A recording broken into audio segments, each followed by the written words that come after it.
UPSC civil services का परिणाम आ चुका है। बिहार, झारखंड समेत देश भर के गांव और कस्बों से निकले छात्र इसमें सफलता हासिल किए हैं। अब तक आप कई छात्रों की कहानी और उनके किस्से सुन चुके होंगे, जान चुके होंगे कि आखिर कैसे सबसे कठिन परीक्षा में उन्होंने सफलता हासिल की।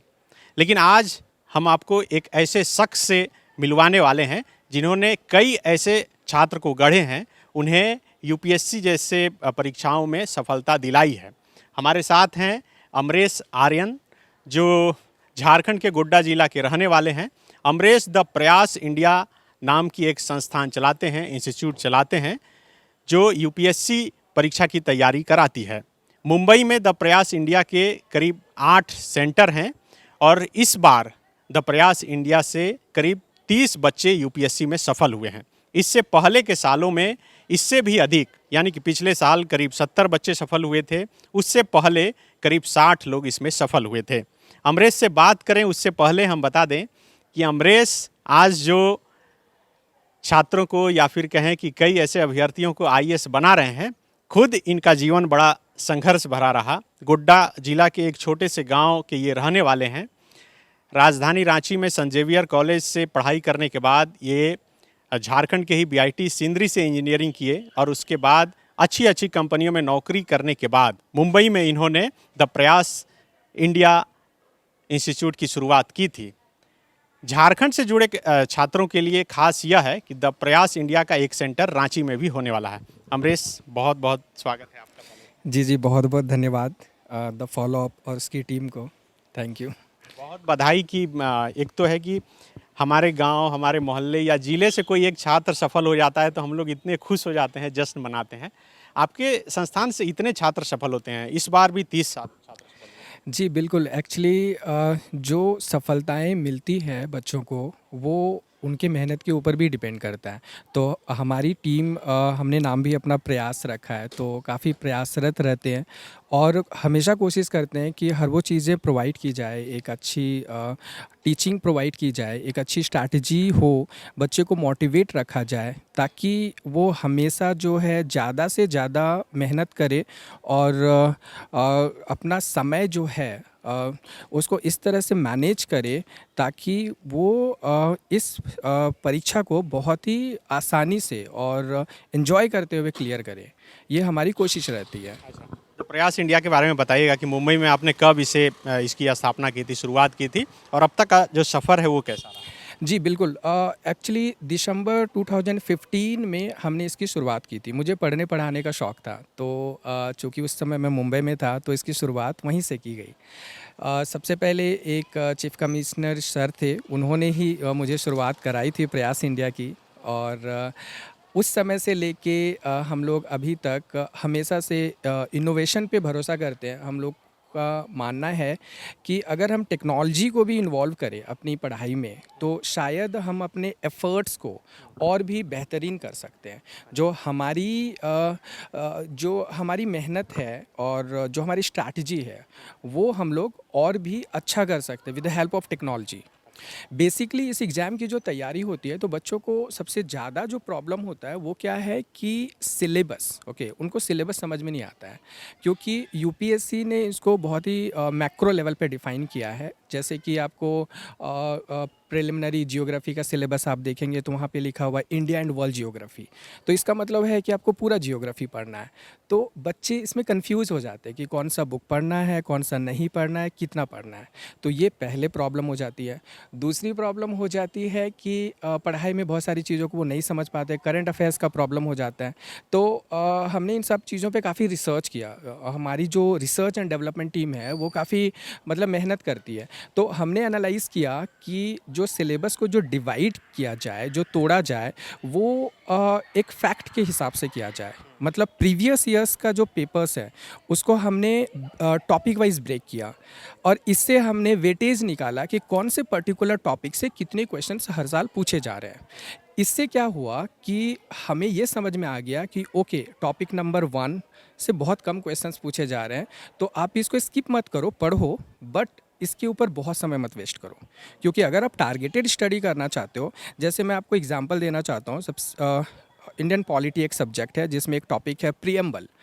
और एक टॉपिक है फंडामेंटल राइट। सपोज प्रीएम्बल से नंबर ऑफ क्वेश्चंस काफ़ी कम पूछ रहे हैं, तो why you are wasting your time there, मतलब उसको आप जल्दी कवर करो और आप ज़्यादा टाइम फंडामेंटल राइट में दो, क्योंकि हमें यहाँ पे स्कोर करना है, ना कि हमें रिसर्च करना है। तो ये फर्स्ट चीज़ हो जाती है कि आप कैसे इसको कवर करते हैं। सेकंड, इस बात पे डिपेंड करता है कि आपकी स्ट्रैटेजी कैसे है। जैसे बहुत सारे बच्चे कंफ्यूज होते हैं, एक बार में सारे सब्जेक्ट्स को स्टार्ट करते हैं, कुछ बच्चे एक बार में एक सब्जेक्ट को स्टार्ट करते हैं। तो आप जब अपने एग्ज़ाम की तैयारी करते हो, से आपको नेक्स्ट ईयर एग्ज़ाम देना है 2022 में, तो जो टाइम लाइन है ना, वो आपको विजुअलाइज करना होगा कि आप किस दौरान कितना कवर करने वाले हो, कैसे आप रिवाइज करने वाले हो, आपकी मेंस की आंसर राइटिंग कितनी स्ट्रांग है, क्योंकि सिविल सर्विसेज की जो परीक्षा है वो इम्पॉर्टेंट है मेंस पर्सपेक्टिव, क्योंकि मेंस के ही जो मार्क्स होते हैं और जो पर्सनालिटी टेस्ट का मार्क्स होता है वही कंबाइन होके आपका फाइनल मेरिट लिस्ट बनता है। अच्छा, इस बार जो परिणाम आया है इसमें आपके इंस्टीट्यूट से कौन-कौन से छात्र पास किए, कुछ रैंक अगर आपको याद है? जी, बिल्कुल। सबसे अच्छा रैंक अभी तक जो हमें मिला है वो 16th रैंक है अर्थ जैन का, और इसके बाद 93 रैंक हमें मिला है, 105 रैंक मिला है, 137 मिला है, 138 मिला है। और अभी भी हमारी टीम और भी बच्चों को, चूँकि हमारे पास बहुत सारे बच्चे हैं तो उनको वेरीफाई किए जा रहे हैं, तो till now we have confirmed 30+ students. और हमने काफ़ी लाइक इसके लिए जो है मेहनत की है, और हमें भी अच्छा लग रहा है कि बच्चे पास हुए हैं। और मुझे लगता है कि हम लोग कोशिश करेंगे कि आगे भी बच्चे करते जाएं, और हम लोग इनोवेशन को कम नहीं होने देंगे। जो भी चीज़ें चाहिए, जैसे और जो भी टेक्नोलॉजी चाहिए, जो भी मेथोडोलॉजी होनी चाहिए, एक सिंपल सी मेथोडोलॉजी हम लोगों ने यहाँ पे इंस्टॉल किया है, that is learn then practice then analyse. आप कोई चीज़ को पढ़ो, उसको सीख लेते हो, फिर उसके ऊपर क्वेश्चंस की प्रैक्टिस करो और उसके ऊपर टेस्ट दो। तो ये हर टॉपिक वाइज कीजिए। अगर टेस्ट में आपको अच्छा होता है तो यू कीप स्माइलिंग, अच्छा नहीं होता है तो फिर से आप प्रैक्टिस करो। तो this is a simple methodology. तो आपका जो महाराष्ट्र में 8 सेंटर है, तो इसका मतलब कहा जा सकता है कि महाराष्ट्र का नंबर 1 कोचिंग है द प्रयास इंडिया? जी, बच्चे और पेरेंट्स हमें काफ़ी पसंद करते हैं वहाँ पे, और मैक्सिमम बच्चे हमारे यहाँ पे पढ़ते हैं। और हमने मुंबई के हर कोने पे अपने सेंटर्स डाले हैं, क्योंकि वहाँ पे ट्रैवलिंग थोड़ा इशू है।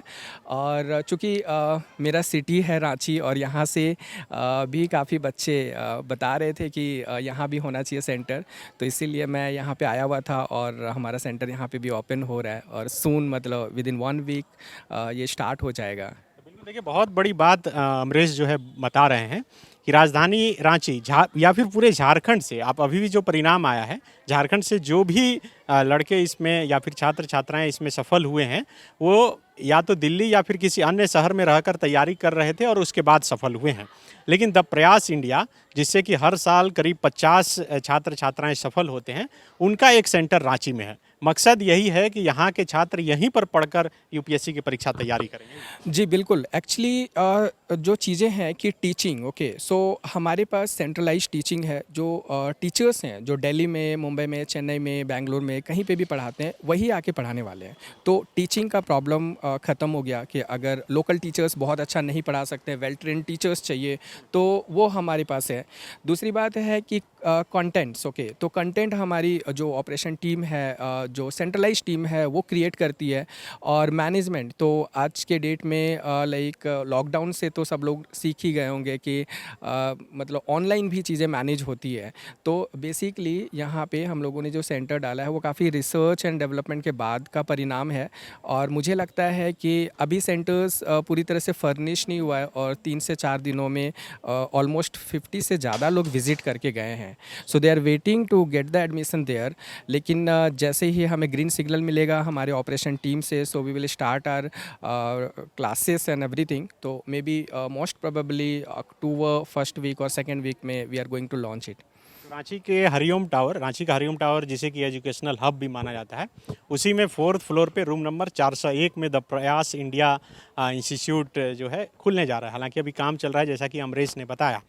अमरेश की उम्र जो है काफ़ी कम है, कितने साल? जी 31 ईयर्स। तो देखिए 31 ईयर के गांव का एक लड़का निकल कर गाँव से आता है, किसी तरह शहर पहुंचता है, और शहर पहुंचने के बाद महानगर पहुंचता है, मुंबई पहुंचता है, और वहां मुंबई जिसे कि सपनों की नगरी कही जाती है, और वहां से सैकड़ों बच्चों के सपने जो है अब तक पूरे करवा चुके हैं। अमरेश के बारे में एक जानकारी अपने दर्शकों को यह देना चाहूँगा। अमरेश की माँ आंगनबाड़ी सेविका है। बहुत संघर्ष भरा इनका जीवन रहा, बचपन बीता। हम और अमरेश रांची में एक ही जगह पर रहकर पढ़ाई करते थे।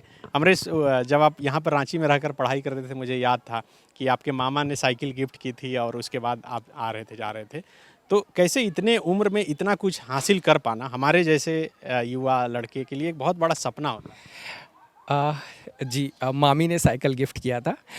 और जैसे कि मुझे सबसे पॉजिटिव चीज़ें, कुछ चीज़ें मिली है जो शायद से भगवान से मैं काफ़ी मतलब इसके लिए ओवरवेल्म्ड हूँ कि आपका भी गाइडेंस मुझे मिला। और मुझे याद है कि जब मैं रांची आया था तो मुझे कुछ भी नहीं पता था, मैं बस आ गया था। और उस समय से लेके हमेशा जब भी मुझे कुछ चीज़ों की ज़रूरत होती है एज ए गाइडेंस, तो आप हमें हमेशा इसको गाइड करते रहें आप। इसके अलावा जो मेरे माता पिता हैं वो हमेशा से सपोर्ट किए। जो मेरे फ्रेंड्स हैं वो सर्कल काफ़ी अच्छा रहा। वो लोग हर फील्ड में, अपने अपने फील्ड में काफ़ी अच्छा कर रहे हैं। और इस तरह से जो एनवायरनमेंट क्रिएट होता है वो एनवायरनमेंट किसी को सक्सेसफुल बनाता है। हमारा जो मोटिवेशन है, हमारा जो जील है, हमारा जो विजुअलाइजेशन है, ये मुझे लगता है कि कहीं ना कहीं हमारे गोल की ओर हमें मतलब आगे बढ़ाता रहता है। अच्छा, सेंट जेवियर से इंटरमीडिएट करने के बाद आपने बीआईटी सिंदरी से केमिकल इंजीनियरिंग। जी, मैंने बीआईटी सिंधरी से केमिकल इंजीनियरिंग की। उसके बाद चूँकि मुझे मतलब टेक्नोलॉजी का काफ़ी शौक था, तो पहले मैंने कोर कंपनीज़ को नहीं प्रेफर किया। मैंने टाटा कंसल्टेंसी सर्विसेज में अपनी जॉइनिंग की और वहाँ पे अराउंड 4 इयर्स काम किया। टीसीएस में जॉब हो जाना आज के युग का युवा जो है सोचता है कि बस हो गया, मतलब एक सरकारी नौकरी की तरह ही है। लेकिन उसके आगे भी आप बढ़कर सोचे और लगता है कि इसलिए सफलता मिली। जी, एक्चुअली कैसा था कि मैं मुंबई में था और मुझे याद है कि मेरी ट्रेनिंग त्रिवेंद्रम में हुई थी, तो सब लोग अपना बेस ब्रांच कैलकाटा या कुछ नियर बाय सिटी डाल रहे थे। मैंने मुंबई डाला था। मुझे मूवीज़ में देखा था कि यहाँ पे लाइफ चेंज हो सकता है। जब मैं मुंबई आया तो सच में लाइफ वॉज़ वेरी डिफ़िकल्ट, मतलब बहुत मुश्किलें थी। और वहाँ पे जब मैंने अपना मतलब सॉफ्टवेयर कंपनी में मैं काम करने लगा, तो मैंने इस दौरान भी 1-2 स्टार्टअप्स किए थे। ऑल्दो वो चले नहीं, बट मुझे सीखने के लिए बहुत कुछ मिला वहाँ पे। फिर मैं टीचिंग से जुड़ा हुआ था, तो मुझे लगा कि टीचिंग स्टार्ट करना चाहिए। जिस समय मैं टीचिंग स्टार्ट कर रहा था एक्चुअली, उसी समय शायद मेरा यूएस का वीज़ा लग जाता और मैं ऑन साइट चला जाता और अच्छी खासी सैलरी अर्न कर सकता था। लेकिन वो मैंने किसी को नहीं बताया, घर में भी नहीं बताया। मैंने रेजिग्नेशन डाला जॉब से और बस टीचिंग में लगा। और मेरा इंटेंशन ये नहीं था कि एक कोचिंग खोलना है जहाँ पे बस पढ़ाना है। मेरा इंटेंशन था कि एक सिस्टम क्रिएट करना है जिसमें एक इनोवेटिव मॉडल के थ्रू मतलब ज़्यादा से ज़्यादा बच्चों को सर्व करना है। और इसी के कारण मुझे लगता है कि अभी मेरा सवाल भी यही था। अब ज़्यादातर लोग सवाल जो वीडियो देख रहे होंगे वो यही सोच रहे होंगे कि मुंबई में बिजनेस चल रहा था, अब रांची में एक उसका ब्रांच खुल गया है। तब द प्रयास इंडिया से बच्चे सफल होते हैं, इसके पीछे का कारण क्या है? सिर्फ आप बिजनेस मॉडल पर काम करते हैं कि और कोई मॉडल है इसलिए इतने सारे रिजल्ट? देखिए, क्या होता है कि कोई भी ऑर्गेनाइजेशन रन करती है तो ऑफ कोर्स उसमें जो है ना मॉनेटरी जो चीज़ें होती है वो मैटर करती है। तो जब तक सिस्टम में पैसे नहीं आएंगे तो सिस्टम विल नॉट रन। तो इसके लिए हर अच्छा ऑर्गेनाइजेशन होता है डिपार्टमेंट वाइज काम करता है, वो डिफरेंट पोर्टफोलियोज़ क्रिएट करता है। सेम वे हमारा ऑर्गेनाइजेशन में अलग अलग पोर्टफोलियोज़ हैं। अगर कोई पर्टिकुलर जो वर्टिकल है जो सेल्स और बिजनेस को डील करता है तो उसका वही काम है। बट जो सर्विस को डील करता है, जो ऑपरेशन टीम होती है, जो रिसर्च एंड डेवलपमेंट टीम होती है, वो वेल ट्रेंड होनी चाहिए, वो काफ़ी स्ट्रिक्ट होनी चाहिए, काफ़ी डिसिप्लिन होनी चाहिए इनफैक्ट, और वहीं से रिजल्ट आती है। तो ये एक यूनिवर्सल सिस्टम है, यही सिस्टम से अच्छे मॉडल रन होते हैं। तो हमारा इंटेंशन बिजनेस करना है ऐसा मतलब नहीं कहा जा सकता है। ये क्या होता है कि चूँकि ये रोजी रोटी होती है, हमारे यहाँ से जो पैसे मिलते हैं वो टीचर्स को जाते हैं, सिस्टम को जाता है, तो वो एक पार्ट है सिस्टम का। लेकिन उससे भी ज़्यादा इम्पॉर्टेंट ये है कि जब हम अपनी सर्विसेज को जो चीज़ें हम बनाते हैं, प्रोडक्ट्स जो बनाते हैं, जो हम शिक्षा दे रहे हैं बच्चों को, वो उस क्वालिटी का हो। क्योंकि आज के डेट में मतलब मुझे लगता है कि आज या कभी के डेट में अगर सिस्टम मेहनत नहीं कर रहा है तो आगे नहीं चल सकता है। और चूँकि यहाँ पे जो बच्चे आते हैं वो बड़े बच्चे आते हैं, अगर आप उसको अच्छा नहीं पढ़ाएंगे तो दे विल लीव यू, सीधी सी बात है। तो मुझे लगता है कि काफ़ी इसमें मेहनत करनी होती है, काफ़ी अपडेट होना पड़ता है और हमारे पास जो सर हैं, जो टीम है, वो बहुत ही मेहनती है और बहुत सारी चीज़ें हमने वेबसाइट में अपडेट करके रखी है। तो हम लोग मैं आपको बताऊंगा कि ये बहुत डिफ़िकल्ट फेज़ था हमारे लिए मुंबई में यूपीएससी के एनवायरनमेंट को क्रिएट करना, क्योंकि वहाँ पे जो ज़्यादातर लोग हैं वो सिविल्स में नहीं जाते हैं, वो ज़्यादातर लाइक बिजनेस में जाते हैं। मुंबई में भी पहले जो वहाँ के छात्र थे वो दिल्ली आते थे तैयारी करने के बिल्कुल, वहाँ पे दिल्ली आते थे और भी मतलब वो ज़्यादातर सिविल्स में इंटरेस्टेड नहीं थे। तो मुझे लगता है कि मैंने 1 एंड हाफ ईयर और मोर देन दैट मैंने डेली मतलब हर वीकली मतलब हर संडे को सेमिनार्स कराया। उसमें ऑफिसर्स को इनवाइट किया, उन्होंने काफ़ी मुझे सपोर्ट किया और इसका रिज़ल्ट ये हुआ कि और उस समय मेरे 6-7 ब्रांचेस थे, तो सब ब्रांचेस में हर संडे को सेमिनार्स होते थे। इसका इम्पैक्ट ये हुआ कि जो बच्चे आने लगे वो मोटिवेट होने लगे और यही हमारे सक्सेस का एक बहुत ही इम्पॉर्टेंट एस्पेक्ट आप बोल सकते हैं। अच्छा, यहाँ पर अभी तक जितने भी यूपीएससी के तैयारी के लिए जो भी संस्थान खुले, चाहे चाणक्य हो या फिर और कई संस्थान, तो यही देखने को मिला कि वो ज़्यादा रन नहीं कर पाए। जो छात्र हैं उनसे जब हमारी बात होती है तो बोलते हैं कि फैकल्टी अच्छे नहीं मिल पाते हैं। आप जो यहाँ पर खोल रहे हैं द प्रयास इंडिया के का एक नया सेंटर, तो क्या फैकल्टी बाहर से पढ़ाने के लिए आएंगे या फिर यहीं से आप चुनेंगे? जी नहीं, फैकल्टी बाहर के होंगे। इसमें 2-3 चीज़ें मैटर करती है कि सबसे पहले कि पढ़ा कौन रहा है। तो टीचर्स जो हैं वो बाहर से आएंगे और हमारे वो टेस्टेड फैकल्टीज़ हैं, मेंटर्स हैं जो ऑलरेडी 3-4 सालों से हमारे साथ जुड़े हुए हैं, वो पढ़ाने के लिए आएंगे। और जो अच्छे टीचर्स हैं वो मतलब जहाँ पे भी है, जैसे दिल्ली में हो या चेन्नई में हो, उनके साथ हमारा कांटेक्ट रहता है, तो वो लोग आएंगे। दूसरी बात है कि हमने यहाँ पे यूपीएससी कोचिंग के जगह पे हमने यूपीएससी स्कूल का मॉडल लॉन्च किया है, जहाँ पे हम कोशिश कर रहे हैं कि हर इंस्टीट्यूशन में, इंडिया का जो भी इंस्टीट्यूशन है वो 2 से 3 घंटे पढ़ाता है डेली, ओके। और ज़्यादातर मंडे टू फ्राइडे और सैटरडे संडे छुट्टी रहती है। बट हम लोगों ने इसको प्लान किया है कि मंडे टू सैटरडे होगा और एक दिन में 6 to 7 आवर्स होगा। It will be like school, UPSC school, जहाँ पे जो टीचर आएंगे, देखिए अगर कोई टीचर बाहर से आता है तो मैनेजमेंट के पास भी 1-2 चैलेंजेस होते हैं। आप अगर उसको नंबर ऑफ़ लेक्चर्स कम दे रहे हैं और तो आप उनको ज़्यादा पैसे नहीं देंगे, और अगर आप ज़्यादा पैसे नहीं देंगे तो अच्छे टीचर्स नहीं आएंगे। तो ये मॉडल इस तरह से डिज़ाइंड है कि एक टीचर बहुत ज़्यादा टाइम तक पढ़ा सके, जिससे उसको सफिशिएंट अमाउंट जाए और हम अच्छे से अच्छे टीचर को ऑनबोर्ड कर सके। तो 6 to 7 आवर्स अगर वो पढ़ाते हैं डेली, अब क्वेश्चन ये है कि क्या बच्चे 6 to 7 आवर्स डेली पढ़ेंगे? तो it has been design in such a way कि they should enjoy the study, मतलब ये पूरा प्रिपरेशन एन्जॉय होना चाहिए, else you will not be able to clear it. तो इसको इस तरह से डिज़ाइन किया गया। अब आप सोचिए कि अगर 6 घंटे हम पढ़ाते हैं तो it is thrice than the other institutions, 3 गुना ज़्यादा है। तो जो इंस्टीट्यूशन 8, 9, 10 महीने में कवर करता है सिलेबस, हम 4, 5, 6 मंथ्स में कवर करेंगे। तो अगर हम जल्दी करते हैं सिलेबस को कवर, और इस तरह से बनाया गया है, सपोज मॉर्निंग 7 बजे कोई बच्चा आता है और वो 2 बजे तक में अपना पढ़ाई कर लेता है इंस्टीट्यूशन में, फिर वो घर जाता है और फिर खाना वगैरह खाता है, फिर सो जाए वो थोड़ा देर, फिर 4 बजे उठे, 4 से 6 वो 2 घंटे पढ़ ले, फिर 6 बजे वो थोड़ा सा स्नैक्स ले ले और टी कॉफ़ी कुछ ले ले, फिर 7 बजे 8 बजे के आसपास बैठ जाए, फिर 3 घंटे पढ़ ले, फिर सुबह मॉर्निंग उठे, ब्रह्म मुहूर्त में उठे और 5 बजे के आसपास वो 5 से 6 1 घंटा रिवीजन करे, फिर 6 to 7 वो क्लासेस की तैयारी करे और 7 बजे तक वो कोचिंग पहुँच जाए।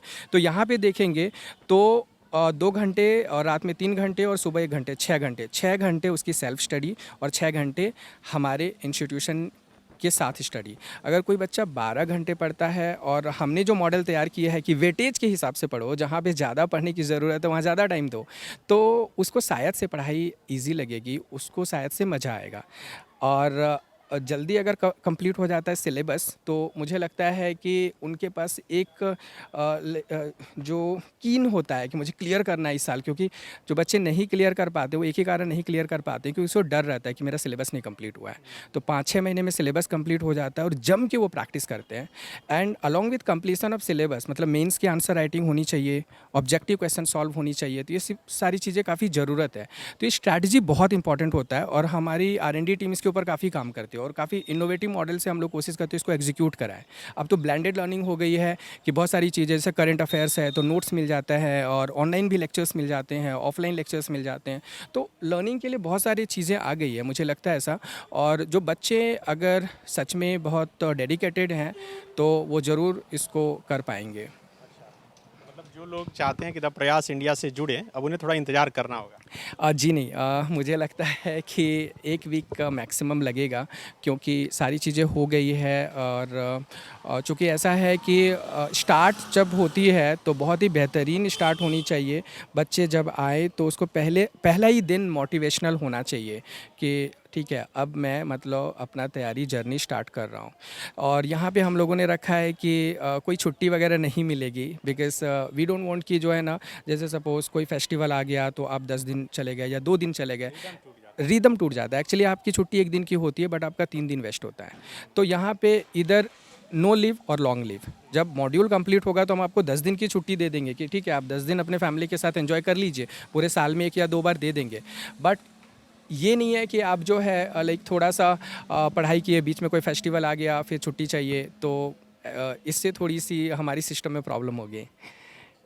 अच्छा, जो छात्र जो है बाहर जाकर पढ़ाई कर रहे थे, वो यहाँ पर रुकें और यहीं पर तैयारी करें, इसके पीछे का क्या तर्क आप देंगे कि वो यहीं रहिए और सब चीज़ मिलेगा? क्योंकि कहते हैं कि दिल्ली जाते हैं तो वहाँ बहुत मटेरियल, बहुत लोगों का साथ मिलता है।